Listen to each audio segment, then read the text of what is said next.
শেষ ওভারে রংপুরের জয়ের জন্য প্রয়োজন 7 রান। তখনও উইকেটে ডেভিড মালান এবং খুশদিল শাহর মতো বাঘা বাঘা ব্যাটসম্যানরা। কিন্তু কে জানতো রিপন মণ্ডলের প্রথম বলেই খুশদিল শাহ আউট হবেন এবং খুশদিল শাহ আউট হওয়ার পর শেষ 5 বলে প্রয়োজন ছিল 7 রান।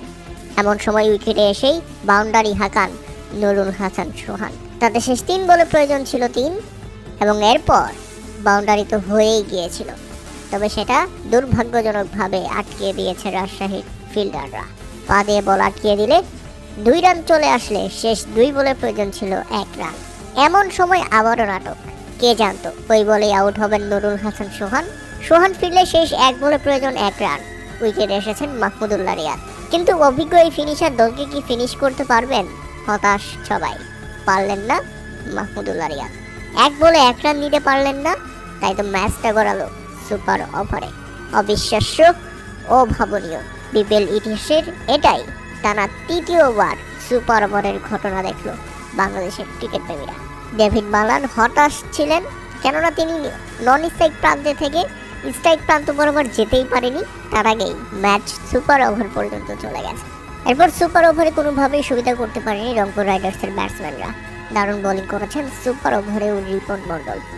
তাই তো সুপার ওভারে মাত্র 6 রান করতে পারে রংপুর রাইডার্স এবং রাজশাহী ওয়ারিয়র্সের সামনে দাঁড়ায় 7 রানের টার্গেট।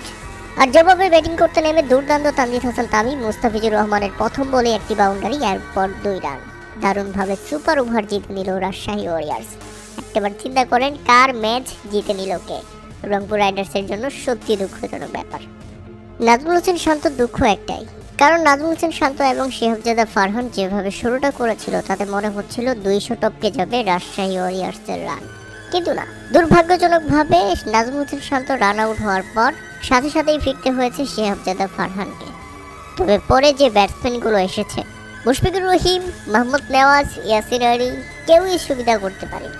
যেখানে 200 করতে থাকা রাজশাহী ওয়ারিয়র্স সেখানে থেমে যায় মাত্র 159 রানের মধ্যে। হ্যাঁ দর্শক, নির্ধারিত 20 ওভারে 8 উইকেট হারিয়ে 159 রানের লক্ষ্য দাঁড় করাতে পারে রাজশাহী ওয়ারিয়র্স। অথচ আপনারা জানলে অবাক হবেন যে 105 রান করেছিল মাত্র 1 উইকেট হারিয়ে 12 ওভারের মধ্যেই। সেই দল শেষ দিকে কোনো রানই করতে পারেনি। তাই তো ডাক আউটে ঠিক এভাবেই মনমরা হয়ে বসে থাকতে দেখা গেছে অধিনায়ক নাজমুল হোসেন শান্তকে। আর যেভাবে ব্যাটিং করতে নামে শুরুতে লিটন দাসের উইকেট পেলেও সুবিধা করতে পারেনি রাজশাহীর বোলাররা।